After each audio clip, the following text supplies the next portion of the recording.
ॐ अग्निमीळे पुरोहितं यज्ञस्य देवमृत्विजं होतारं रत्नधातमम् अग्निः पूर्वेभिर्ऋषिभिरीड्यो नूतनैरुत स देवा एह वक्षति अग्निना रयिमश्नवत्पोषमेव दिवे दिवे यशसं वीरवत्तमम् अग्नेयं यज्ञमध्वरं विश्वतः परिभूरसि स इद्देवेषु गच्छति अग्निर्होता कविक्रतुः सत्यश्चित्रश्रवस्तमः देवो देवेभिरागमत् यदङ्गदाशुषे त्वमग्ने भद्रं करिष्यसि तवेत्तत्सत्यमङ्गिरः उपत्वाग्ने दिवे दिवे दोषावस्तर्धिया वयं नमो भरन्त एमसि राजन्तमध्वराणां गोपामृतस्य दीदिविं वर्धमानं स्वेदमे स नः पितेव सूनवेग्ने सूपायनो भव स च स्वानस्वस्तये।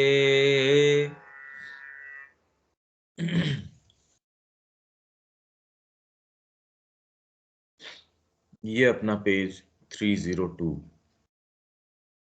इसमें ये एक आंतरिक ज्ञान का निर्माण करता है। यहां तक हम आ गए। ये अपना चल रहा है Deepak, hymns to the mystic fire. अपना 15वां वॉल्यूम इसके अंदर हो गया। ये एक ओवरव्यू दिख रहा है। इसके अंदर श्री अरविंद एक ओवरव्यू दे रहे हैं। देवता अपनी अध्यात्म परक क्रियाओं में निरंतर ही स्पष्ट रूप से दिखाई देते हैं। ये वेद में किस तरीके से कि जिन्होंने इसका केवल बाहरी अर्थ लगाया है वैदिक सूक्तों का, पर ये कह रहे हैं उनकी निरंतर ही जो क्रिया है स्पष्ट रूप से अध्यात्म परक नजर आती है। और कुछ के अंदर तो आवरण इतना ट्रांसपेरेंट है कि उसमें बाहरी अर्थ लगाया नहीं जा सकता। तो इसके अंदर व्याख्याकार अपने आप को बड़ी समस्या के अंदर पाता है जब उसको तोड़ मरोड़ के भाई बाहरी अर्थ उसके ऊपर लग नहीं पा रहा, तो बेचारा क्या करे वो, और वो लगाना चाह रहा है बाहरी अर्थ, तो उसके साथ एक बड़ी समस्या खड़ी हो जाती है। जैसे कल हमने बात करी, एक गो को आप बांध सकते हो, गाय को तो चलो आपने बांध दिया, उसको दूसरे छुड़ा के लेके आए। जो असुर हैं वो तो आपकी प्रकाश है, चेतना है, इन चीजों को बांध देते हैं। देवता है उनको छुड़ा के लेके आते हैं। पर आप गाय को तो बांध सो, नदी को कैसे बांध सकते हो? 5 नदियां हैं उनको बांध दिया, तो ये बात तो, ये तो रूपक या भौतिक अग्नि वो काम नहीं कर सकती।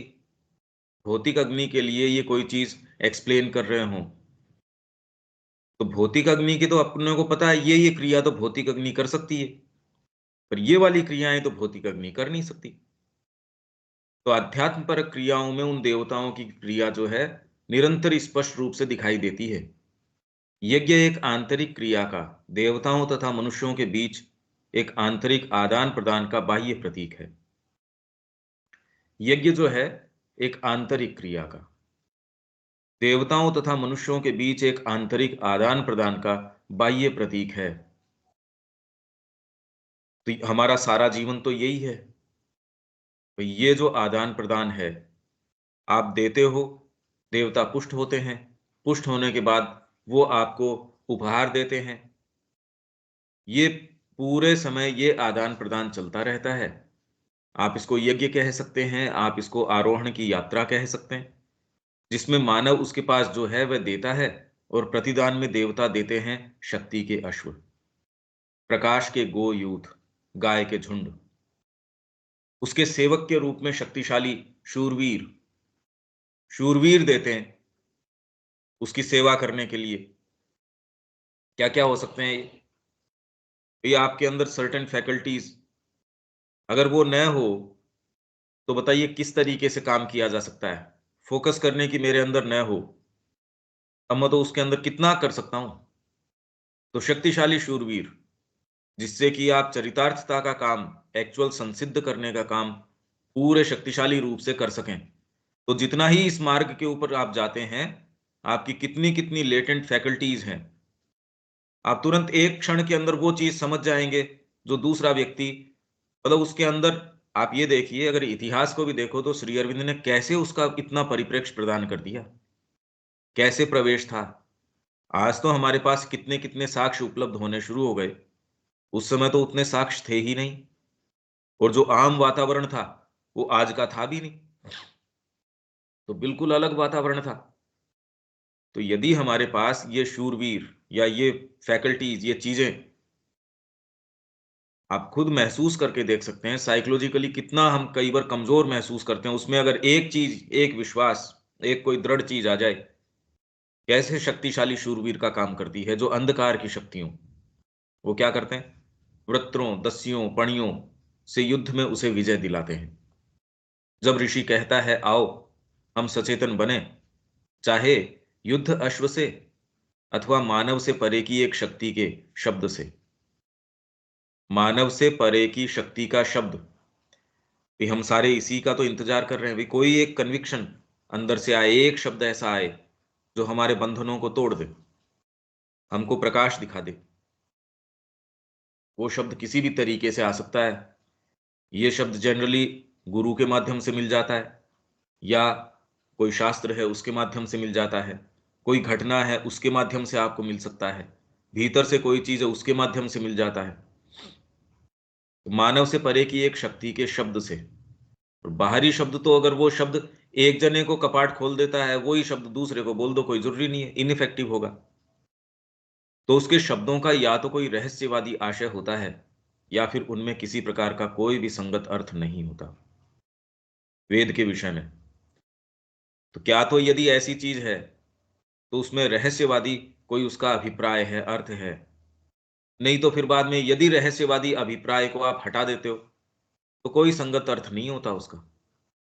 इसीलिए सायण जो उसकी कमेंट्री करते हैं, उसके अंदर एक ही शब्द का बार बार जो है, कभी कल बताया था, कोई प्रकाश के रूप में ले लेंगे, कभी उसी शब्द को यज्ञ के रूप में ले लेंगे, कभी उसको जो चला गया उसके अर्थ में ले लेंगे, और पता नहीं कितने कितने अर्थ में लेंगे।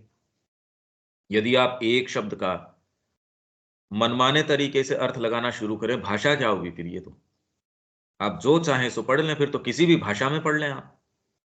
इस पुस्तक में अनुवादित अंशों में हमारे पास अनेक गुह्य आशय वाले मंत्र और संपूर्ण सूक्त हैं।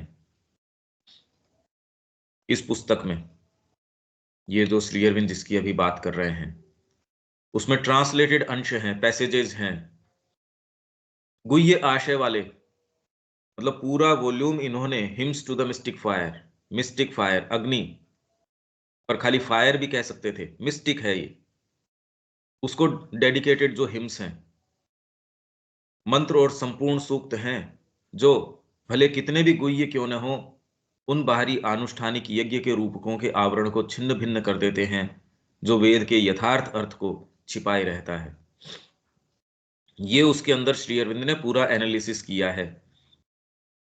इस सिलेक्शन में वो हमको स्वाद या उसका एक्चुअल जो टेस्ट है, क्योंकि ये तो संक्षिप्त खाली सिलेक्शन है, ये तो ओवरव्यू भले ही दे सकता है, पर उसके अंदर प्रवेश जो है वो तो आपको फिर अपने ही तरीके से, या फिर अपना जो वैदिक युग है उसमें एक पूरा चैप्टर है जो इसके विषय में विचार कर रहा है कि साइकोलॉजिकल एनालिसिस, वेद का साइकोलॉजिकल एनालिसिस किस तरीके से है, श्री अरविंद ने वो किया है।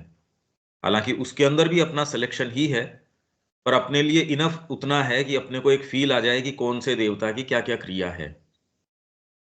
ऋषि कहता है, विचार ने हमारे लिए मानवीय पदार्थों को महान द्युलोकों में, अमरों में पोषित कर दिया है। विचार ने हमारे लिए मानवीय पदार्थों को, मानवीय पदार्थ जो हैं उनको हमारे लिए किसने, विचार ने महान द्युलोकों, स्वर्गों में, द्युलोक स्वर्ग, अमरों में, अमर देवता, द्युलोकों में, अमरों में पोषित किया है। विकसित कर दिया है। यह पयस्विनी दुधारू गाय है जो स्वतः ही अनेकानेक रूपों की संपत्तियां दोहती है। अब ये ऋषि ये अगर कह रहे हैं, आप इसका कैसे, क्या अर्थ लगाओ? इसका यदि अध्यात्म परक अर्थ नहीं लगाओ तो बाहरी अर्थ क्या लगाओ इसका? वे अनेक प्रकार की संपत्तियां, गौएं, अश्व तथा बाकी वह सब कुछ जिसके लिए यज्ञ करता प्रार्थना करता है, प्रत्यक्ष ही यह कोई भौतिक संपत्ति नहीं है। और पयस्वनी जो दुधारू गाय है वो ये संपत्तियां दे भी नहीं सकती। तो फिर आप इसका अर्थ कैसे लगाएंगे? भाई वो दूध बेचते थे, उनके पास व्यापार का और कोई विशेष इतना साधन था नहीं, कोई कुछ था नहीं उनके पास, बार्टर सिस्टम था कोई ज्यादा से ज्यादा हो तो गाय इनका जो केंद्रीय जो पशु है वो केंद्रीय यही है। तो ये इनको अनेकानेक रूपों की संपत्तियां दोहती है, और दूध के साथ दोहने में तो ये नहीं आ सकती। तो वो कैसे भी उसका इंटरप्रिटेशन अपने तरीके से करने की कोशिश करेंगे और उसमें से इतिहास निकाल लेंगे।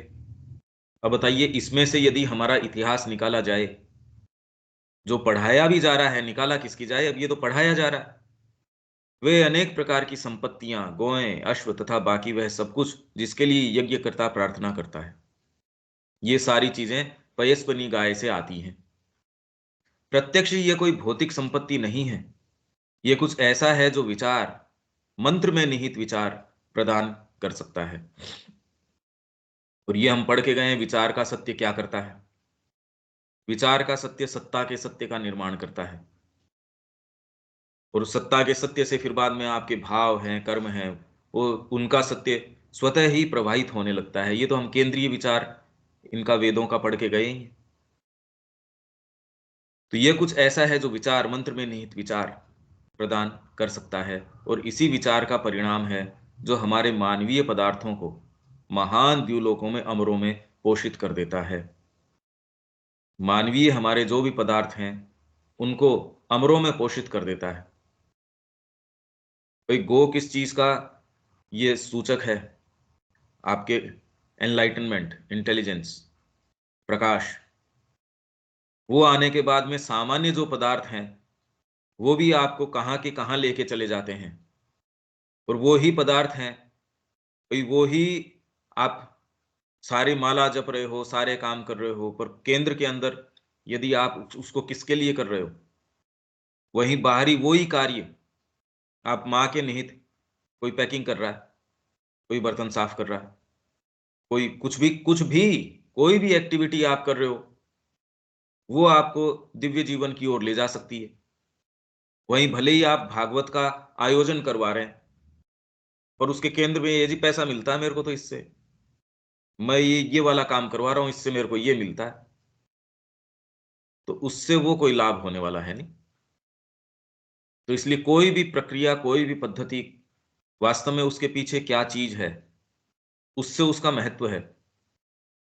तो ये जो विचार है इसका परिणाम क्या है कि मानवीय पदार्थ है उनको महान द्युलोकों में, अमरों में पोषित कर देता है। एक विचार भीतर आपके आता है, नहीं मेरा जीवन माँ का है। आपका जीवन बाहरी तरीके से उसकी डिटेल्स हो सकता है, जिसको नहीं नजर आती उसको तो डिटेल्स वैसी नजर आएंगी भी, इसमें क्या अंतर है, वैसे ही भोजन कर रहा है, वैसे ही काम कर रहा है। पहले तो फिर भी ये आराम से परिवार को भी समय देता था, इसको भी समय देता था, आजकल तो किसी को समय ही नहीं देता है। पर आप भीतर से जानते हो, या जिसके भी थोड़ी सेंसिटिव आंखें हैं वो देख सकता है, अरे इसका तो जीवन पूरा बदल गया, सोना बन गया, ये तो एकदम विशुद्ध रूप से माँ को दिया हुआ है। ये उसके चेहरे का भाव बता देगा कि ये तो कहीं और ही है, विकसित कर देता है। तो इसी विचार का परिणाम है, ऐसा विचार जो कहां से आता है, मानवीय लोक से परे का कोई शब्द जो आप में ऐसी कोई चीज सामने ले आए, और उसका ये परिणाम होता है। और ये ऐसी चीज नहीं है कि तब थी आज नहीं है, ये आप स्वयं महसूस कर सकते हो इस चीज को, ये स्वयं इसका आप अनुभव कर सकते हो। इसमें ऐसी कोई बात नहीं है, ये वास्तव में अनुभव करना ही चाहिए। वाइल हम ये पढ़ रहे हैं, हमको निरंतर ये जितने भी रूपक, जितनी भी बात है, उसको साइकोलॉजिकल लेवल पे कुछ हमको महसूस करनी ही चाहिए। यहाँ ऐसी शब्दावली में जो आवश्यक रूप से गुप्त है, दिव्यीकरण की प्रक्रिया है, प्रक्रिया का तथा महान प्रकाशमान संपत्तियों को नीचे उतार लाने का आंतरिक यज्ञ कर्म के द्वारा देवों से निधियों को जीतने का संकेत मिलता है। यहाँ ऐसी शब्दावली में जो गुप्त है पर थोड़ा सा आंतरिक रूप से अवेक है, कोई इस मार्ग के अंदर इनिशिएट है, उसके लिए फिर उसकी उतनी गुप्तता नहीं रह जाती। इसमें क्या प्रक्रिया है? डिविनाइजेशन की। हालांकि इसके अंदर भौतिक रूपांतरण का संकेत है या नहीं है, ये नहीं कहा जा सकता, पर आपके जितने भी भाग हैं उनको आप देवताओं का आह्वान करते हो, वो आते हैं, धीरे धीरे आपको द्युलोकों के अंदर ऊपर ऊपर प्रकाश के लोकों के अंदर लेके चले जाते हैं तथा महान प्रकाशमान संपत्तियों को नीचे उतार लाने का। ये नहीं, इसलिए इसका संपूर्ण मतलब ये सर्वांगीण है वेद के अंदर। खाली ये नहीं कि हम एस्केप कर जाएं समाधि के माध्यम से या किसी भी माध्यम से, वापस वो संपत्तियां यहां उतार के लेके आने का। आप यहां से पलायन करके चले गए तो उसमें यहां लाभ क्या हुआ? इसके लिए थोड़ी आए। तो महान प्रकाशमान जो संपत्तियां हैं उनको नीचे लेके आने के लिए आंतरिक यज्ञ कर्म के, और जैसी ऋचाएं हैं उसमें बाहरी यज्ञ कर्म है और आंतरिक यज्ञ कर्म है। और यज्ञ क्या है? देवताओं के साथ आदान प्रदान है। देवता कौन है? आपकी ही जो मनोवैज्ञानिक अध्यात्म परक शक्तियां हैं। मैं सतही रूप से सोच सकता हूं और मेरे अंदर एक क्लैरिटी है, इंटेलिजेंस है, वो एक फैकल्टी भी है, वो तुरंत अंकुश लगा देती है जीवन के ऊपर। तो वो देवताओं की क्रिया हो गई, उसके माध्यम से आप कैसे कैसे अपनी आंतरिक यात्रा करते हैं संपन्न, वो आपके लिए पूरा यज्ञ कर्म हो गया। और कितना इंटेंसली करते हैं, कितना क्या करते हैं, उसमें कौन से देवता आपकी सहायता करते हैं, वेद इसी चीज का रिकॉर्ड है। तो यदि आप इस दृष्टिकोण से देखते हैं तो आप अपनी ही क्रियाएं बिल्कुल स्पष्ट तरीके से देख सकते हैं। अरे ये तो ऐसे, हाँ ऐसे हो रही है। आपका जो जो साधना है आपकी, उसके अंदर सारी प्रक्रियाएं किस तरीके से, आप में एस्पिरेशन आई वो क्या करेगी, आप में इंटेलिजेंस आई वो क्या करेगी, या नेगेटिव कोई चीजें हैं, क्रोध आ गया उसने क्या कर दिया भाई, कामनाएं हैं वो क्या करेंगी, या इंद्रियां जिसको पणी का ये कि ट्रैफिकर्स, वो आपको अपहरण करके कैसे कैसे, ये जो है दस्यु हैं, वृत्र है, पणी है, और बहुत सारे नाम हैं, ये कैसे आपको ढक देते हैं। समझ तो है कहीं ना कहीं, मतलब उसमें तो कोई आपके दिक्कत नहीं है कि काम तो माँ का ही करना है, पर ये आके कैसे उसको न्यूट्रलाइज कर देंगे। तो वो सारी प्रक्रिया इसके अंदर, उसमें कौन सा भाग है वो आपकी सहायता करेगा। इंद्र उसके अंदर क्या करता है, वज्रपात करता है, या कोई दूसरा क्या करेगा। सरस्वती की क्रिया इसके अंदर आपको कैसे हेल्प करेगी। तो ये पूरा यज्ञ कर्म जो है आंतरिक, देवों से निधियों को जीतने का संकेत मिलता है इनके अंदर, इस शब्दावली में। पर यह शब्दावली गुप्त होते हुए भी उसके लिए जो इन रहस्यमय शब्दों निन्या वचांसी को पढ़ना जानता है, कौन होगा? वो द्विज होगा, ट्वाइस बोर्न होगा, जिसका दूसरा जन्म हो चुका है, आत्मा में जिसका नवजन्म हो चुका है, जिसने दीक्षा ग्रहण कर ली है। ग्रहण करने का ये अर्थ है कि वो जीवन के ये आंतरिक रूप से इस पड़ाव पे पहुंच गया है जहां उसको ये महसूस हो गया कि कोई अंदर की जो अन्वेषण है वो इंपॉर्टेंट है। मतलब उसको साक्षात्कार भीतर से कहीं ना कहीं हो गया है, पर्याप्त रूप से अभिव्यंजक है, एक्सप्रेसिव है। ऐसे व्यक्ति के लिए जिसका भीतर से ये थोड़ा बहुत ये कपाट खुला है, उसके लिए ये जो शब्दावली है पर्याप्त रूप से एक्सप्रेसिव है, अभिव्यंजक है। कवये निवचना, प्रकट करने वाली है। मतलब खाली एक्सप्रेसिव नहीं, वो तो उसके सामने प्रकट करेगी। आप कहेंगे अरे वाह, ये हाँ ये ही प्रक्रिया। इनफैक्ट आपको चाबी मिल जाएगी कि यदि ये आपके पास कोई ऐसी चीज आती है तो इसके अंदर ये वाला देवता आपकी सहायता करेगा, ये वाला ये करेगा। हालांकि हमारे लिए प्रैक्टिकली क्या है, जो भी चीज आए हमारे लिए तो यज्ञ की अग्नि माँ है स्वयं। जो चीज आई उनको ऑफर करी, और सिंसियरिटी आपके पास ऑटोमेटिकली जो भाव आने चाहिए, क्योंकि जगत में कितनी सारी चीजें आएंगी जो दिखेंगी ऊपर से निरापद। आपके पास क्या मानदंड होगा कि वो सही है या गलत है या क्या है? कुछ जो बिल्कुल नेगेटिव लगेंगी, भीतर से ये लगेगा करने का काम ये है। तो ये इंटेलिजेंस, यदि सिंसियरिटी है, भीतर के अंदर कोई आपके समर्पण का भाव है, वेद उसको, ये सारी प्रक्रियाओं को देवता और उनकी नेगेटिव पावर्स या इस तरीके से वर्णन करता है जो बिल्कुल सही है। हम यदि माँ का भी केंद्र के अंदर रूपक लेके चलते हैं तो भी प्रक्रिया तो होगी इसी तरीके से। तो ये आप इससे बिल्कुल कॉन्शियस हो सकते हो ये सारी प्रक्रिया से। और शाश्वत बहनें रात्रि और उषा, मतलब दिन और रात्रि, ये दोनों बहनें हैं। और जो डिवाइन चाइल्ड है जो आपके अंदर ग्रो कर रहा है, उसको दोनों ही दूध पिलाती हैं ये दोनों बहनें।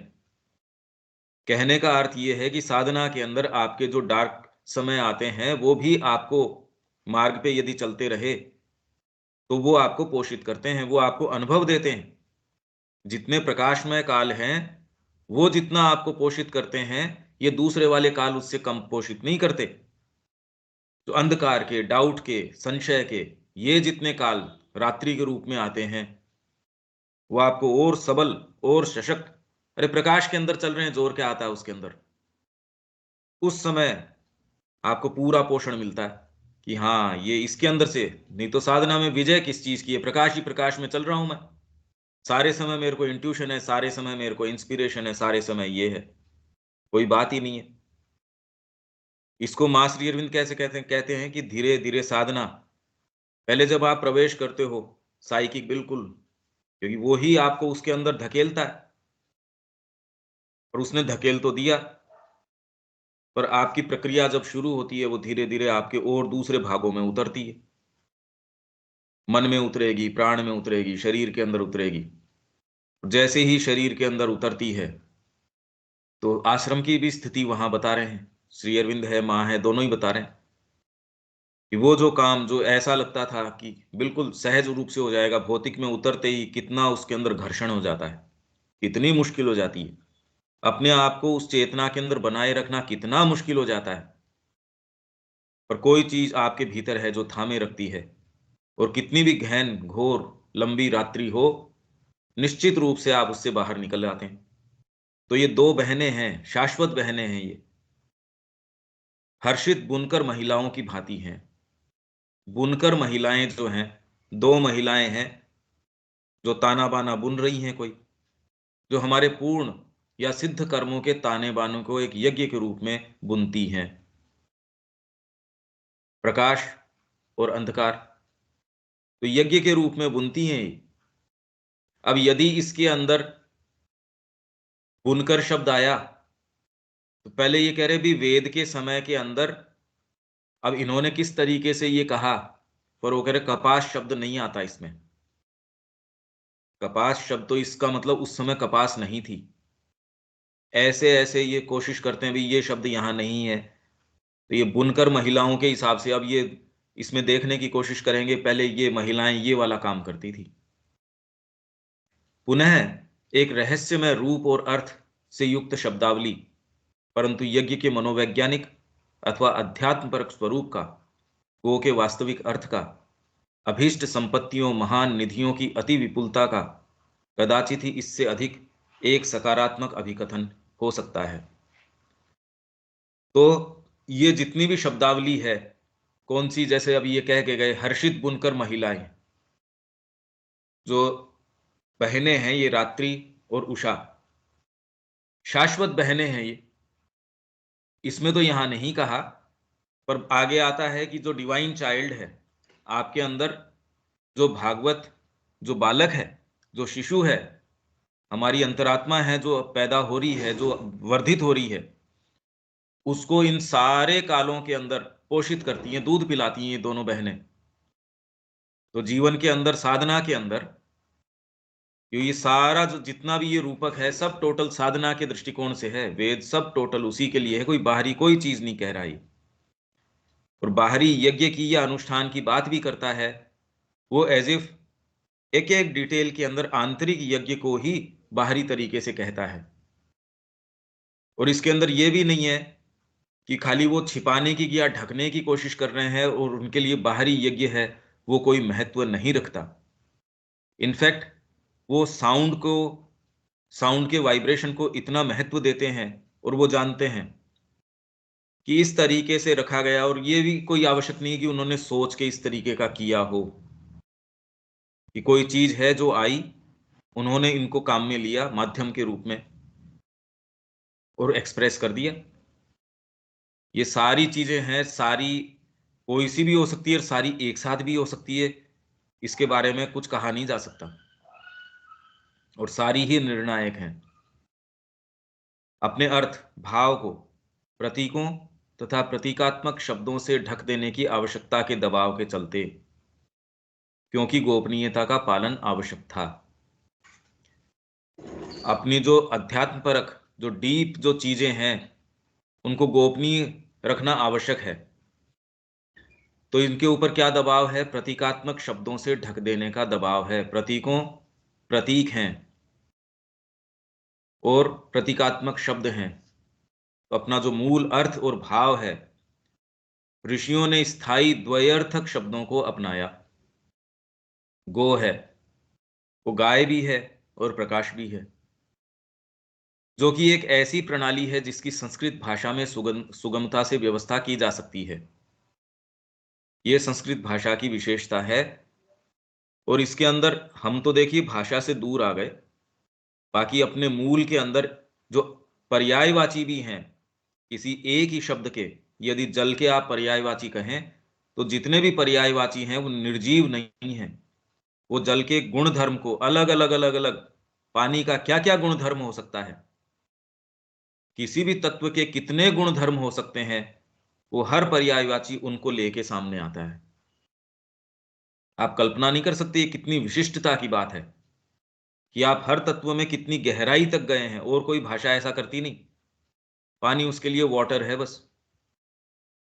तो जो संस्कृति हर चीज की इतनी गहराई में जा रही है, आप देख सकते हैं वो कितनी ज्यादा डेवलप्ड है, कितनी अवेक है। और उस मानसिकता का सोचिए आप, जीवन के हर पड़ाव, हर वॉक ऑफ लाइफ में उसकी डीलिंग उसके साथ किस तरीके की होगी। आप एक तो चीजों को निर्जीव मानते हैं, और एक आप एक एक चीज को तत्व मानते हैं और उसको प्राणवंत मानते हैं, उसको आप निर्जीव नहीं मानते। तो इन दोनों में तो रात दिन का अंतर है। यही कारण है इस संस्कृति की हर चीज मूल तक के अंदर, जिसमें कि एक ही शब्द प्रायः अनेक भिन्न भिन्न अर्थ रखता है, जबकि उसका अंग्रेजी भाषांतरण करना सरल नहीं होता। इसलिए कई जगह यहां श्री अरविंद ने अनुवाद करने के बाद में कहा कि है ये बहुत भद्दा, मोटा मोटा है, पर मैंने इसके अंदर मेंटलाइजेशन करने की कोशिश नहीं करी, इसका अर्थ लगाने की मैंने कोशिश नहीं करी, जैसा है हू बहू उसको रखने की कोशिश करी है। मैं अपना बीच के अंदर इनपुट नहीं देना चाहता, जैसा है वैसा का वैसा अर्थ मैंने किया है। हालांकि ये अर्थ बड़ा भद्दा सा है, पर जो है सो है, और अधिकांशतः असंभव ही होता है। कई जगह तो आप अंग्रेजी अर्थ उसका कर ही नहीं सकते, शब्द ही नहीं है उनके पास वो वाले। भई आप जल को वाटर तो आप कर दोगे, पर वो उसके एट्रीब्यूट्स जो है, जल को ही अलग अलग अलग अलग, अग्नि की बात कर रहे हैं, या उसके अंदर मान लो सूर्य की बात कर रहे हैं, एक जगह उसको अब सूर्य का ये तो सन कर देंगे, पर ये सावित्री भी कह देंगे, उसको पूषण भी कह देंगे, या कोई दूसरी चीज भी कह देंगे। अब उसके गुणधर्मों को, इनके पास तो कोई पर्यायवाची उन गुणधर्मों के तो नहीं है। हर भाषा की अपनी है। तो संस्कृत के अंदर ये विशेषता है। अतः गाय के लिए प्रयुक्त शब्द गो का अर्थ प्रकाश या प्रकाश की एक किरण भी था। ऐसा ही कुछ ऋषियों के नामों में भी दिखाई देता है, जैसे गौतम, मोस्ट एनलाइटेंड। गो शब्द प्रकाश, तो गौतम, तम हम जब बोलते हैं, गहनतम, गहन, गहनतर, गहनतम, तो जो तम है वो उसकी जो एकदम जो इंटेंसिटी दिखाता है, तो गौतम, मोस्ट एनलाइटेंड, अर्थात अत्यंत दीप्तिमान। कविष्ठिर, अर्थात प्रकाश में स्थिर। तो यदि कोई ऋषि कालखंड में 100 साल पहले हुआ है या 1000 साल पहले हुआ है, बाद के अंदर कोई ऋषि है, क्या मोस्ट एनलाइटेंड नहीं हो सकता? उसका भी गौतम नाम दे दिया। नामकरण का उनका जो कन्वेंशन था, उनको कोई किसी ने किस तरीके से, आप क्वालिटेटिव तरीके से यदि नाम दोगे, जैसे आश्रम के अंदर मां देती थी, नवजात, नया जन्म हुआ जी, ह्यूमन, ये प्रकाशित है, या इस तरीके से अलग अलग अलग उनकी भीतरी कोई चीज, तो किसी दूसरे के अंदर भी अगर वो क्वालिटी हो और उसको दे दिया जाए, आप कहेंगे ये क्या बात है, अगर गौतम यहां भी आया है, गौतम यहां भी आ गया। हो सकता है उनके अंदर बहुत लंबा एक गैप हो दोनों नामों के अंदर, क्योंकि जब ये भीतरी क्वालिटी से मतलब रख रहे हैं, बाहरी से तो कोई इनको कोई विशेष मतलब है नहीं। ये ही इनकी मेंटेलिटी है, ये सारी चीज में, साहित्य में भी यही है, कला में भी यही है, संगीत में भी यही है, यहां तक कि शासन प्रणाली में भी यही है। युद्ध भी करेंगे तो धर्म के लिए, तो उसमें जो युद्ध का डंक है, आपकी जो प्राणिक प्रकृति का जो उसमें रस लेने की चीज है, आपको यदि ये कह दिया जाए कि क्रोध है वो अनुशासन के आधार पे, ये ऐसे ऐसे कर सकते हो, ऐसे बोल सकते हो, आपको यार क्रोध में भी कोई मजा नहीं रहा, तो ये क्रोध क्या रहा फिर बाद में। तो अगर ये अंकुश लगा दिया जाए, आप ये मानसिकता देखिए कि किस तरीके की है। वेद की गौएं सूर्य के गोयूथ थे, सूर्य के गोयूथ, गाय के झुंड। वेद की जो गायें हैं वो सूर्य के गोयूथ थे। सूर्य जो प्रकाश और सत्य, सूर्य जो जो रिप्रेजेंट करता है, वो हमारी जो अंतरात्मिक सत्ता है, उसका खाली प्रकाश ही नहीं है, उसका एक्टिव सत्य भी है। खाली प्रकाश, आपको एनलाइटनमेंट आ गया, ठीक है, पर आप उसको एक्टिविटी के अंदर, कर्म में भी तो डालोगे, उसको एक्चुएट भी तो करोगे। तो इसलिए सत्यम ऋतम बृहत, और वो कोई छोटी चीज नहीं है, कोई एकांगी चीज नहीं है, वास्टनेस में है। तो गो जो है वेद की, सूर्य के गोयूथ थे, यूनानी गाथा तथा रहस्यवाद के ही सदृश। जो यूनानी इनकी माइथोलॉजी है,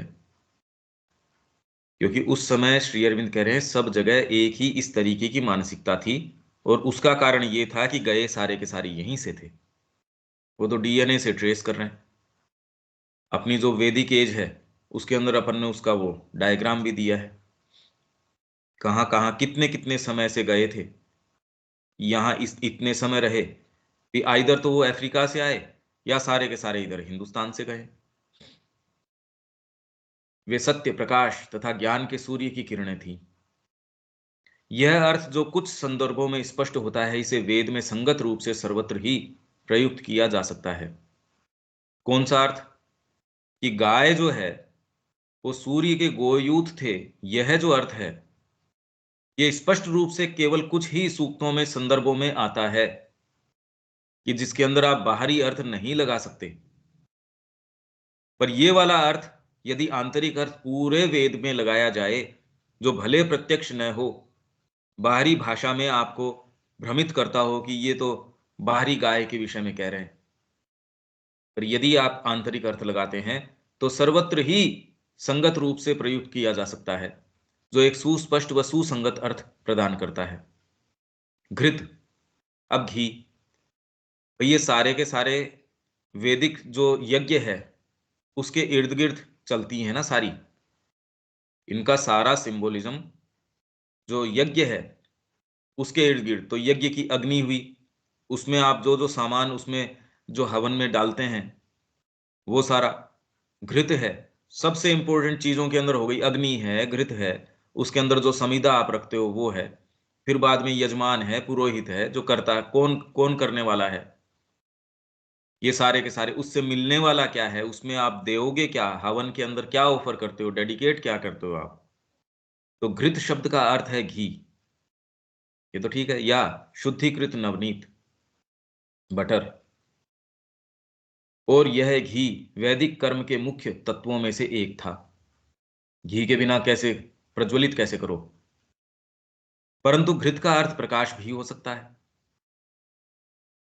जो कि घृ धातु से निकलता है, जिसका अर्थ है चमकना। और अनेक संदर्भों में इसका इसी अर्थ में प्रयोग किया गया है।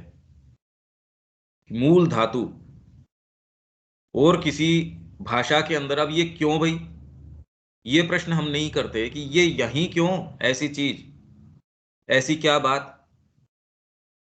तो जैसे ही आप ऐसे क्षेत्रों में प्रवेश करते हो, भाषा भी वही आती है, चीजें भी वही आती हैं। एज इफ आप बिल्कुल क्रिएशन के हार्ट के अंदर जा रहे हो कि अरे ऐसे होती हैं चीजें क्रिएट, साउंड से। फिर बाद में खाली ये घ्री की बात नहीं है, ये साउंड अपने आप में ये वाली चीज कैसे क्रिएट करती है, वहां तक भी श्री अरविंद और पूरा इसके ऊपर वॉल्यूम डेडिकेट कर दिया। तो आप कल्पना कर सकते हैं मतलब कैसे मूलभूत चीजों के अंदर ये गए हैं और हमको ये पता ही नहीं है कि ऐसा सारा काम भी किया है। कोई खोल के ही नहीं देखता इनको। जिसका अर्थ है चमकना, और अनेक संदर्भों में इसका इसी अर्थ में प्रयोग। इसी प्रकार द्युलोक के अधिपति इंद्र के घोड़ों का वर्णन इस प्रकार आता है कि उनसे प्रकाश स्रावित हो रहा है, घृतस्नु। तो दूसरे वाले क्या इसको करते हैं भी, इसमें प्रकाश, अब पता नहीं वो क्या है, पर इसमें से घी टपक रहा है। क्योंकि घृ, घृ का ये तो घृत मान रहे हैं, घृतस्नु। तो ये कह रहे इंद्र के घोड़े थक गए थे, उनसे घी टपक रहा था। अब इनको बेचारों को सेंस नहीं है कि भाई उसके पसीना टपक रहा था, पर वो दिखाना चाह रहे हैं कि भाई इंद्र के घोड़े हैं, तो घृतस्नु। और इसका आंतरिक अर्थ क्या हो सकता है? भाई इंद्र जो है आपका डिवाइन एनलाइटेंड माइंड है, उसको जो लेके जा रहे हैं जो घोड़े हैं, उनसे क्या चीज जो है श्रावित होगी। अवश्य ही इसका यह अर्थ नहीं है कि जब वे दौड़ते थे तब उनसे घी रिसने लगता था।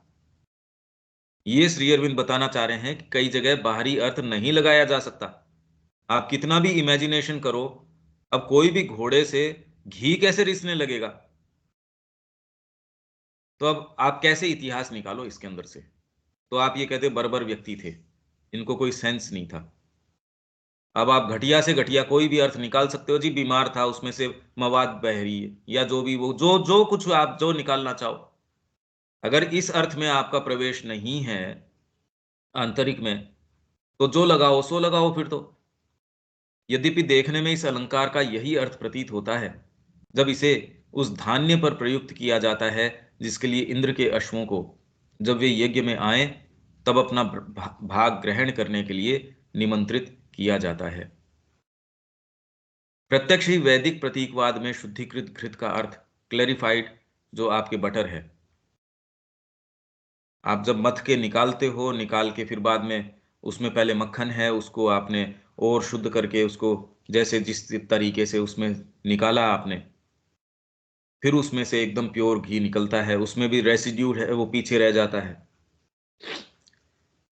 इस पूरी प्रक्रिया को कि गाय के दूध से लेके दही जमाने को भी इन्होंने प्रतीक दिया है।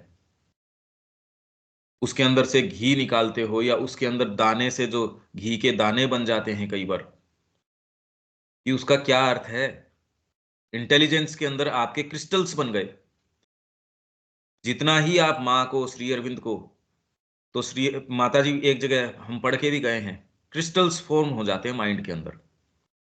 जितना ही आप बार बार बार बार इसका चिंतन है, मनन है, चर्चा है, परिचर्चा है, डीपली जब आप इसके ऊपर करते हो और इसको जीवन में अप्लाई करते हो, उससे जो अनुभव आप गेन करते हो, तो आप क्या सोचते हैं साधना के अंदर जो व्यक्ति जा रहा है उसमें क्लैरिटी जो है, उसमें वो क्या पड़ाव आएंगे? कोई ये आध्यात्मिक का मार्ग एब्स्ट्रैक्ट थोड़ी है कि वो कोई ऐसी चीज में शून्य में प्रवेश कर गया, या खाली कोई भावनात्मक रूप से ही सारे दिन बैठा रहता होगा, कैसे कर्म करता होगा, करता क्या होगा वो। ये सारी प्रक्रिया है उसमें, जैसे जैसे आप धीरे धीरे आगे जाते हो, तो जैसे दूध है, दही बन गया उसका, फिर बाद में आप उसको मंथन करते हैं, उसमें से आप मक्खन निकालते हैं, छाछ अलग रहती है। उस मक्खन से आप फिर बाद में घी के ऊपर जाते हैं, उस घी के भी अलग अलग प्रक्रियाएं हैं, उसमें आपके दाना भी बनता है, उससे आप फिर बाद में यज्ञ भी कर सकते हैं। ये सारी प्रक्रिया ये बता रहे हैं, और ये इतनी ज्यादा आंतरिक है। और आप ये लगते रहे कि घी जमाने की बातें बता रहे हैं, घी थोड़ी बनाने की बातें बता रहे हो। विचार की या विचार के अभिव्यंजक शब्द की शुद्ध घृत से तुलना की गई है। विचार की तुलना किससे की गई है? शुद्ध घृत। शुद्ध जो घी है, एनलाइटनमेंट है, ये वाला विचार ही आपके अंदर एक बार आ जाए तो आपके जीवन को नई दिशा दे देता है। जब भी आपके पूरे दिन में भी अगर एक बार कोई चीज आए या कोई ऐसा निर्णय आप कर रहे हो, उसमें कहते हैं नहीं भाई, ये नहीं करेंगे। कौन सी चीज है? थोड़ा बहुत भी एस्थेटिक आपके अंदर कोई चीज है तो भी वो एक सीमा से बाहर निकलने से रोक देगी, नहीं ये काम मैं नहीं करूंगा, भले मेरे को इसमें नुकसान हो, ये चीज तो सुंदर नहीं है। जिसके पास ये एस्थेसिस नहीं है वो तो किसी भी सीमा तक जा सकता है। इसीलिए राष्ट्रीय महत्व बताया कला का। सोचिए यदि वो हो तो आज विश्व में जो चीजें नजर आ रही हैं, हो क्या कभी? कभी नहीं हो सकती। जिस तरीके का युद्ध है, जिस तरीके का संघर्ष है, जिस तरीके से ये रिसोर्सेज का आवंटन है, कभी नहीं हो सकता उस तरीके से। तो शुद्ध घृत आप में ये विचार का एक द्योतक है। और विचार का अर्थ उन्होंने परसों ही शायद हम पढ़ के गए हैं। विचार का इनका अर्थ क्या है? विचार मतलब ये हमारे जो ट्रेन ऑफ थॉट चलती रहती है, इससे इनका विचार का कोई लेना देना नहीं है। वो विचार आपके सत्ता के सत्य का क्या निर्माण करेगा? कोई मूल फंडामेंटल चीज वो आई तो शुद्ध घृत से उसकी, शुद्ध घृत उसका रूपक है, या विचार के अभिव्यंजक शब्द की। विचार का एक्सप्रेशन जिस जिस भी किसी शब्द से हो रहा है, उसको आप तुलना कर रहे हैं शुद्ध घृत से। वेद में ये किया गया है। हमें धियम घृताचीम, धियम, धी, इंटेलिजेंस, बुद्धि, घृताचिम जैसी उक्तियां मिलती हैं, जिसका अर्थ है प्रकाशमान विचार अथवा बुद्धि। धी, इंटेलिजेंस, बुद्धि, तो आइदर तो ये विचार के लिए प्रयुक्त किया गया है, बुद्धि आपकी एनलाइटेंड है। अब ये होगी तो क्या क्या होगा भी? आप ये कल्पना करके देखिए, ये आप सबके लिए, यदि ये होता है तो इससे क्या क्या चीजें होंगी। और ये खाली कल्पनाएं करना नहीं है, ये स्टेट्स हमारे अंदर लेटेंट हैं, हम सब के अंदर प्रसुप्त हैं। जितना ही आप इसके ऊपर चिंतन मनन करते हो, एज इफ वो लेयर्स जो हैं धीरे धीरे जागृत होना शुरू हो जाएंगी। आप करके देख लीजिए। नहीं तो इसका लाभ क्या है? इसका ये बहुत इंपॉर्टेंट लाभ है कि ये सारी स्टेट्स, सारी चीजें हमारे अंदर लेटेंट हैं। आप इनसे रिलेट कर सकते हैं और धीरे धीरे आप इसके अंदर प्रवेश कर सकते हैं। और ये एक्चुअल में हमारी सच्ची निधियां हैं। इस पुस्तक के में अनुवाद किए गए सूक्तों में से एक में बड़ा ही विचित्र संदर्भ मिलता है, जिसमें अग्नि को यज्ञ के पुरोहित के रूप में पुकारा गया है कि वह आए और हवि को घृत परिपूरित मन से आप्लावित कर दे। घृतपृषा मनसा। और इस प्रकार पीठों, स्थानों अथवा लोकों को प्रकट करे, अर्थात प्रत्येक 3 द्युलोकों को तथा देवों को प्रकट करे। अब ये इसके अंदर फुटनोट, इसमें पहला वाला भी जो घोड़े के संबंध में था कि उसमें से घी स्रावित हो रहा है, पहला फुटनोट पढ़ देता हूं मैं। सायण यद्यपि अनेक संदर्भों में घृत को प्रकाश के अर्थ में लेता है, यहां वह इसका अर्थ जल से लेता है। क्योंकि अब ये समस्या आ गई उनके सामने, भाई घी कैसे टपकाएं घोड़े के शरीर से? तब वो ये कह रहे हैं घृत का अर्थ यहां जल से भी है। प्रतीत होता है कि वह दिव्य अश्वों को अति थका हुआ मानता है, जिनके भारी मात्रा में पसीना आ रहा है। भाई और जल टपकने का मतलब क्या हुआ? या तो उसके पास ये हो कि अभी अभी वहां से समुद्र में से निकल के आया है या नदी में से निकल के आया है। अगर वेद के अंदर ये हो, सरस्वती का वर्णन हो, तो तुरंत उनको ये मिल जाएगा, अरे बस सरस्वती में से निकल के आया है ये। या कोई समुद्र का, सागर का कोई वर्णन हो तो ये कह दे देखो ये इसमें से नहा के आया है, पर वो नहा के नहीं आया। तो अब वो क्या करे इसका घृत का? तो वो कहे भाई थका हुआ है। और प्रकृतिवादी व्याख्याता यह दलील भी प्रस्तुत कर सकता है, जो कि बाद के इतिहासकार, हमारे भारतीय इतिहासकार, कि जब इसके ऊपर जब इनको व्याख्या करनी होती है तो वो क्या करेंगे, क्या दलील देंगे? चूंकि इंद्र एक आकाश का देवता है, तो उस आदिम कवि को यह विश्वास हुआ होगा, मतलब ऋषि हमारे आदिम कवि हैं, वो आदिम लोग हैं, प्रिमिटिव लोग हैं, उनको कोई सेंस नहीं।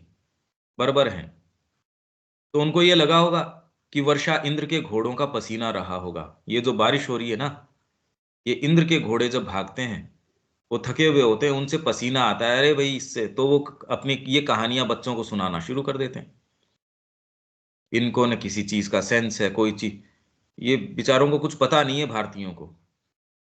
और वेदों के अंदर इसी तरीके की बड़बड़ाहटें हैं, कुछ भी लिख देते हैं। दूसरा फुटनोट जो अभी आया, यह सायण द्वारा द्वारा किया गद्यांश का अनुवाद है। जो श्री अरविंद ने ये जो यहां दिया है ना, कि प्रत्येक तीनों द्युलोकों को तथा देवों को प्रकट करे, ये सायण ने इस पैसेज का अनुवाद किया है, जो सीधे शब्दों से निकलकर आता है। कौन से शब्दों से? वेद के शब्दों का जो अनुवाद किया है श्री अरविंद ने कहा, ये अनुवाद एज इट इज मैंने यहां रख दिया है। परंतु घी उड़ेलता हुआ मन क्या है? घोड़े से तो आपने घी टपका लिया, उसको आपने कह दिया ये जल है भाई, और वो पसीना है। मन घी कैसे टपका देगा या उड़ेल कैसे देगा? और किस प्रकार एक पुरोहित घी उड़ेलने से देवताओं और त्रिविध द्युलोकों को प्रकट कर सकता है? आपके हवन के समय कोई पुरोहित बैठा है, घी उड़ेलने से देवताओं और त्रिविध द्युलोकों को प्रकट कैसे कर देगा? तो ये एक एक को हमको ये खाली ये बता रहे हैं, पर इससे हमारा एक्चुअल प्रवेश नहीं हुआ। ये तो खाली अपनी ही हाइपोथेसिस को बता रहे हैं, भाई मैंने किस तरीके से इसके अंदर एडवांस किया, मैं किस तरीके से गया। पर एक्चुअल कार्य तो इसमें जो किया हुआ है वो इतना इनफ है कि हम इसमें प्रवेश कर सकें। कि फिर इसका अर्थ क्या है, ये तो अभी खाली बाहरी रूपरेखा ही तो बता रहे हैं, इससे हमको क्या स्वाद आ जाएगा? इससे वेद के जो एक्चुअल चीज है, रे ये गए, वो तो साधना करने से आएगा। वो हम श्री अरविंद का पढ़ भी लेंगे तो भी इसके लिए एक्चुअल जो साधना है उसका कोई सब्स्टिट्यूट नहीं है, क्योंकि वो प्रक्रिया समझ भी नहीं पाएंगे। हाँ, इतना लाभ है कि उसके माध्यम से हमारे बीइंग, अपने बीइंग में जो जो क्रियाएं हैं हम कॉन्शियस हो जाएंगे, या यदि हम उसके ऊपर और ध्यान दें तो वो क्रियाएं हमारे लिए प्रत्यक्ष होनी शुरू हो जाएंगी। हम उसके ऊपर कुछ थोड़ा अधिकार रखना भी सीख जाएंगे, कि नहीं ये अंधकार की प्रक्रिया है, ये नहीं, इसके अंदर हमको तो ये लाइट वाली प्रक्रिया लानी चाहिए। ये बात ही अपने आप के अंदर यदि आप सोच सकें, कितना लगाम लगा देगी दूसरी चीजों के ऊपर, आप सोचिए। कभी नहीं करेंगे आप वो। तो इसलिए जैसे बुद्ध कहते थे कि कोई भी कामना को तृप्त करने की बजाय उसके ऊपर जो विजय प्राप्त प्राप्त करी जाती है, वो जो आनंद देता है, वो उसको तृप्त करने में नहीं है। यदि ये रहस्य जीवन के अंदर आ जाए, ये एक्चुअल में आपको एक बार स्वाद आ जाए इसका, तो क्यों नहीं कर लेंगे आप? आत्म विजय क्या फिर भारी पड़ी है? जब वो आनंद आपको आने लगे, और वो आनंद जो जिसको सोम का या अलग अलग नाम देते हैं वेद के अंदर, वो आनंद ही आपको इस मार्ग में थामता है। नहीं, मेरे को बताओ, तकलीफ में कोई कोई भी मार्ग में रह सकता है? कभी नहीं रह सकता। परंतु रहस्यवादी तथा आंतरिक अर्थ प्रयुक्त करो और आशय स्पष्ट हो जाता है। ऋषि का जो अभिप्राय है वह है, अब श्री अरविंद बता रहे हैं इसमें, ईसायन ने तो ये करके छोड़ दिया, और वो सबसे प्रामाणिक व्यक्ति है, भी बार वालों में तो कोई है नहीं, उनको तो सेंस हो ही नहीं सकता। भारत के अंदर जो सबसे प्रामाणिक व्यक्ति है, जिसने इसके ऊपर लिखा है, उसका ये अर्थ है, उससे कोई अर्थ निकलता नहीं। और यदि आंतरिक अर्थ इसके ऊपर प्रयुक्त करें तो इसका क्या अर्थ निकल के आता है? ऋषि का जो अभिप्राय है वह है प्रकाश उंडेलता हुआ मन, किसी आलोकित या प्रकाशित मन की शुद्धता का श्रम। जब आपका मन आलोकित और प्रकाशित है, उसकी शुद्धता, शुद्ध है, पवित्र है, जब वो एफर्ट करता है, यूं तो हर जना ही एफर्ट कर रहा है, पर जो आलोकित मन है, प्रकाशित मन है, उसकी शुद्धता का श्रम है। यह कोई मानव पुरोहित या कोई यज्ञाग्नि नहीं है। कोई मानव पुरोहित के सामने मानव बैठा हो, या कोई अग्नि जो है वो यज्ञ की अग्नि नहीं है, अपितु आंतरिक ज्वाला, गुह्य दृष्टा संकल्प। आपके अंदर दृष्टा संकल्प है, जो जानता है, खाली संकल्प कर लिया कल से मैं कोई, मतलब संकल्प है, वो दृष्टा नहीं है, उसको नजर नहीं आता। मैं ऐसा नियम कोई एक डाल लूं अपने जीवन के अंदर, जी कल से मैं 15 रोटियां खाना शुरू करता हूं, तो आप ये कहेंगे भी ये संकल्प ठीक नहीं है। दृष्टा नहीं है। संकल्प तो आपने कर लिया और आप जबरदस्ती उसके अंदर लग गए हठ धर्मिता से, पर ये संकल्प तो ठीक नहीं है। मैं कल से व्यसन करना शुरू कर दूंगा। आप कहेंगे संकल्प तो ठीक है, संकल्प की जगह पर ये दृष्टा नहीं है, सही संकल्प नहीं है ये। तो अग्नि के अंदर दोनों हैं, जो चित्त है सत चित्त, तो चित्त के अंदर अवेयरनेस भी है और उसके अंदर कॉन्शियसनेस, दोनों चीजें हैं इसके अंदर। पावर भी है, पावर है और अवेयरनेस कॉन्शियसनेस दोनों है चित्त के अंदर। नहीं तो आपको कॉन्शियसनेस है पर पावर नहीं है, तो क्या काम का वो संकल्प। तो दृष्टा संकल्प दोनों चीजें हैं उसमें। गुह्य दृष्टा संकल्प, यज्ञ की जो अग्नि है आंतरिक ज्वाला है। आप संकल्प करते हैं, सही दिशा में करते हैं। ये तो कर्म के लिए हर जना ही संकल्प तो कर ही रहा है, कविक्रतु है। तो अभी हम पढ़ के गए थे ना, यहां ऋग्वेद के अंदर ही पहले वाले के अंदर सत्यश्चित्रश्रवस्तम कविक्रतु, ये रहा अग्निर्होता कविक्रतु। ये हम पढ़ के अभी गए ही हैं चांट करके। ये एक एक का श्री अरविंद ने, ये पहले वाला जो है इसका कितनी बार इन्होंने इसका ट्रांसलेशन बार बार बार बार इम्प्रोवाइज करते रहे करते रहे करते रहे। आप सोचिए क्या चीज है इसके अंदर। और निश्चय ही इस प्रणाली द्वारा वह देवताओं तथा जगतों तथा सत्ता के सभी स्तरों को आविर्भूत कर सकती है, जो अग्नि है। और निश्चय ही इस प्रणाली द्वारा, यज्ञ की प्रणाली द्वारा, वह देवताओं तथा जगतों तथा सत्ता के सभी स्तरों को आविर्भूत कर सकती है, सारों को मैनिफेस्ट कर सकती है। इनफैक्ट आप में यदि संकल्प न हो, क्या मैनिफेस्टेशन होगा। और जैसे ही संकल्प आ गया, इवन भौतिक जगत के अंदर भी देखिए, आप में यदि संकल्प है तो सामान्य व्यक्ति से कितनी ज्यादा आपकी चरितार्थता हो जाएगी, मैनिफेस्टेशन कितना ज्यादा करोगे आप। और कोई एक भाव से भावित हो रहे भाई ये काम अपने को करना चाहिए, तो जिस दिशा में आप करते हो वो भी कितनी मीनिंगफुल हो जाएगी। वहीं यदि आपके अंदर संकल्प कोई भीतर से आ गया, तो देवता जगत सत्ता के सभी स्तर हैं वो आविर्भूत कर सकती है ये अग्नि। ये स्मरण रखना चाहिए। अच्छा, ये मेरे ख्याल से अभी तक जो चल रहा है वो, अच्छा यहां तक कोई बात कोई चीज,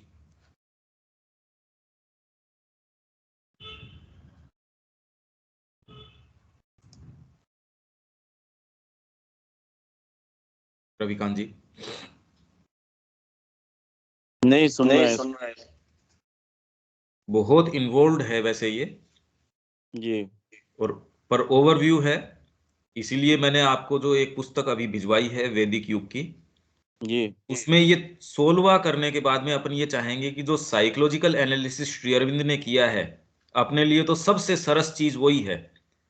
जी भाई आप केवल फल का वर्णन कर रहे हैं या उसकी रूपरेखा बगीचे की ओर की कर रहे हैं, ठीक है, उसका एक अपना आनंद है।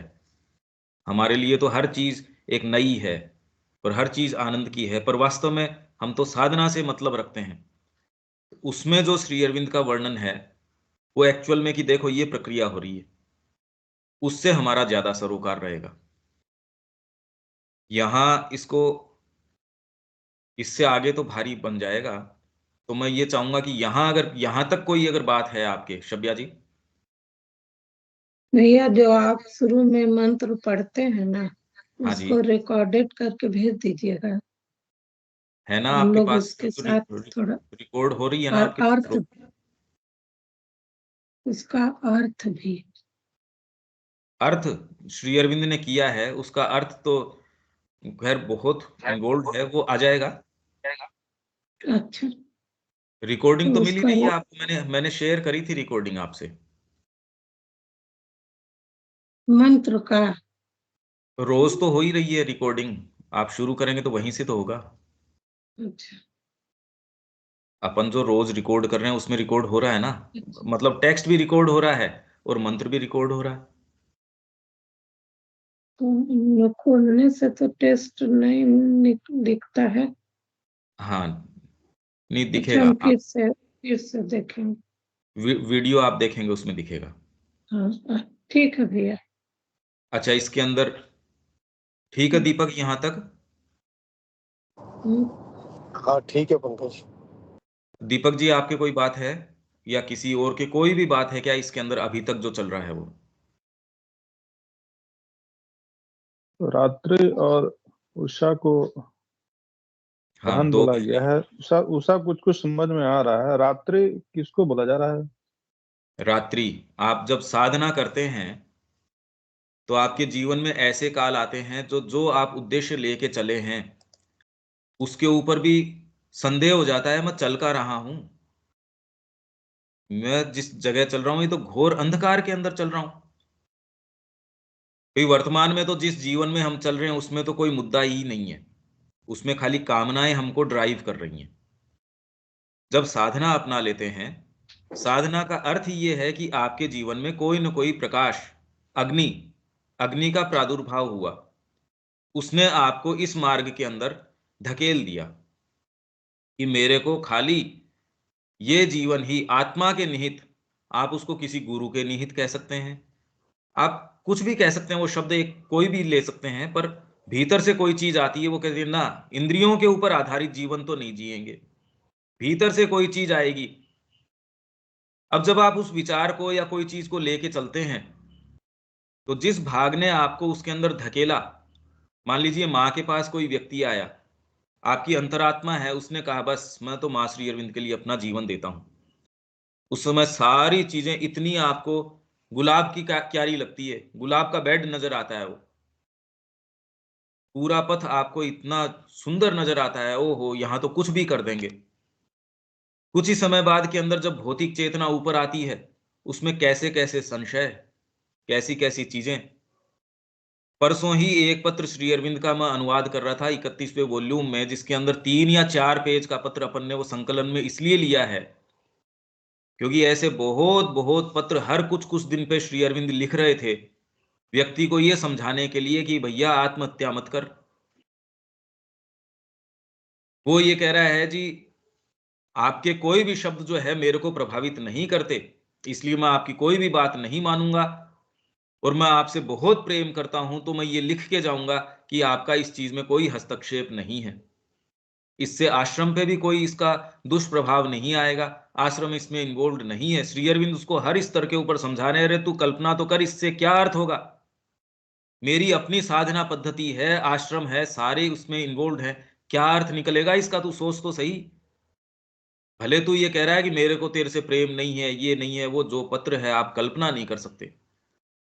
तो ऐसे रूप में ये चीजें निकल के आती है जब व्यक्ति साधना अपनाता है, ऐसी ऐसी बातें, ऐसी ऐसी चीजें, अरे यहाँ का भोजन ही बढ़िया नहीं है, मेरे को तो यहाँ पांडिचेरी की जो हवा है वो ठीक नहीं लग रही, मेरे अस्थमा है। तो तू आया था उस समय हवा बदल गई थी क्या? या फिर मैंने अपना जीवन मैंने तो बेकार कर दिया, मैं आया था यहाँ अमरत्व के लिए, यहाँ तो मृत्यु होती है आश्रम के अंदर।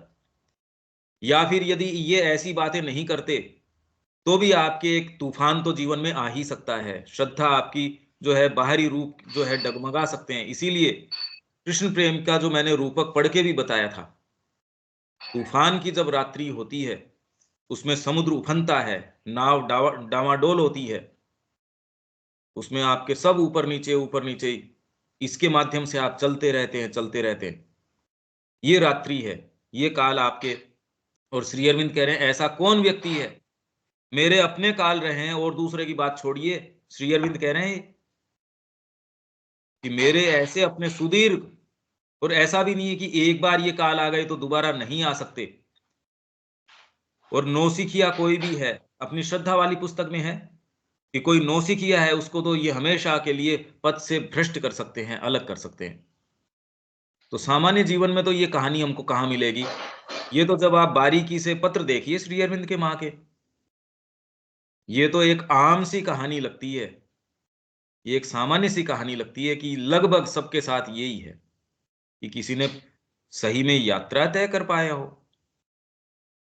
और जो कर पाता है वो पाता है फिर बाद में कि कैसा प्रकाश, जो पहले की उषाएं रही वो भी इतनी प्रकाशमान रही थी, जो रोज नई उषाएं आती है वो तो नया नया प्रकाश, क्योंकि आप वैसे ही थोड़ी हो, और नया प्रकाश आपके पास आता जा रहा है। तो आध्यात्मिक जीवन में आपके ऐसे निरंतर इस तरीके के पड़ाव आते रहते हैं, जब आप अपने उद्देश्य के ऊपर डाउट करते हो, जब आप अपने उद्देश्य के ऊपर ये कि ये क्या है, आप अपने गुरु तक के ऊपर डाउट कर बैठते हो। ये अंधकार के काल हैं। इसके अंदर आपके अंदर भीतर कौन सी चीज है? श्रद्धा आपको रोके रखती है, भीतर कोई एक ऐसी चीज है वो थामे रखती है। और बाहरी जो अंधकार है, अंधकार किसका? इंद्रियां हैं, वो कह देंगी क्या हो रहा है, आपके विचार हैं वो आपको छोड़ के चले जाएंगे। यात्रा में ऐसे बीच के अंदर काल आते हैं। योगी कृष्ण प्रेम की शायद आपके पास पुस्तक है, उसके अंदर मैं आपको पेज नंबर बता दूंगा कहाँ है वो रूपक, बहुत ही सुंदर। इनफैक्ट अपनी ज्यादा तो वर्णन इसमें फेथ वाली श्रद्धा जो पुस्तक है उसमें है ये, कि कैसे ये काल आते हैं, कैसे श्रद्धा आपको थाम के रखती है उसके अंदर। आध्यात्मिक जीवन की बात है कि इस जीवन में ये अंधकार और प्रकाश, रात्रि और उषा, दो बहनें हैं। ये जो दिव्य शिशु आपके अंदर पल रहा है, आपके अंदर विकसित हो रहा है, दोनों उसको, दोनों माताएं हैं, ये दूध पिला रही हैं उसको, दोनों से पोषित होता है।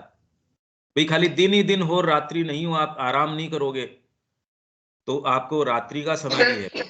तो ये दोनों ही बातें हैं, वेद के अंदर इसका क्या रूपक है वो बता रहे हैं।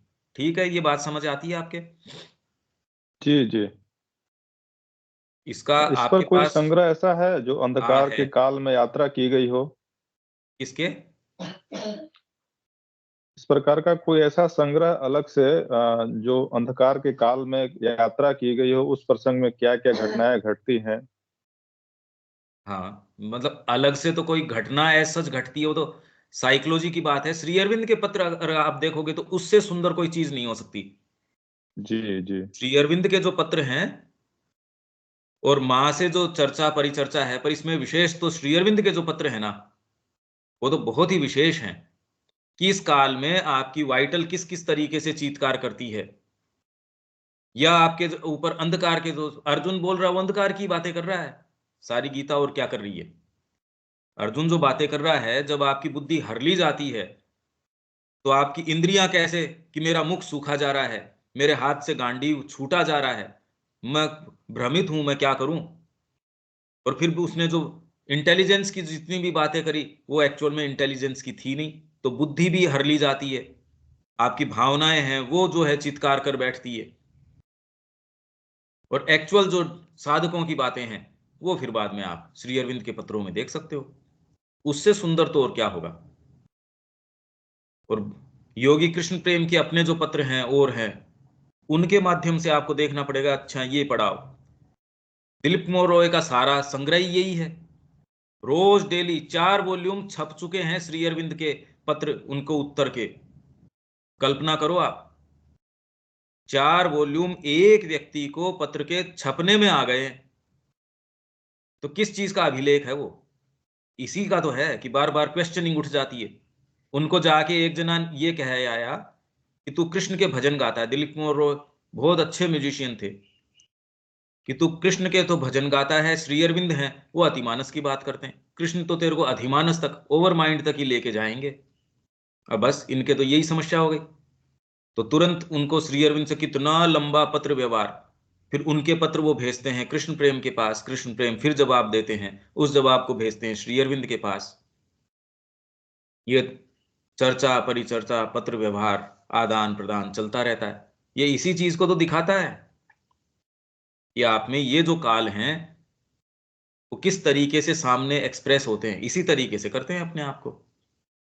घोर अंधकार के दिलीप कुमार रॉय कहते हैं कि मैंने बताया कि मैं आश्रम में कुछ भी नहीं कर रहा, गुरु मेरे को आप जाने क्यों नहीं देते, बंगाल की इतनी खराब स्थितियां हैं। और टैगोर मेरे को वहां से लिख के कह रहे हैं, अरे अब दिलीप अपन स्वभाव से कलाकार हैं, योगी नहीं। अब वो बात उसको समझ में आ रही है, जब अंधकार के काल होते हैं तो जितनी भी इस तरीके की वाणियां हैं वो याद आनी शुरू हो जाती है। जब प्रकाश के काल होते हैं तो आप वो सारे उदाहरण इकट्ठे कर लेते हैं, जब पराजय के बाद विजय आती है।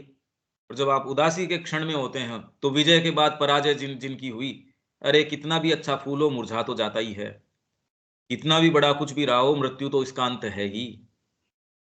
तो हमारे अपने अंदर इस तरीके के है।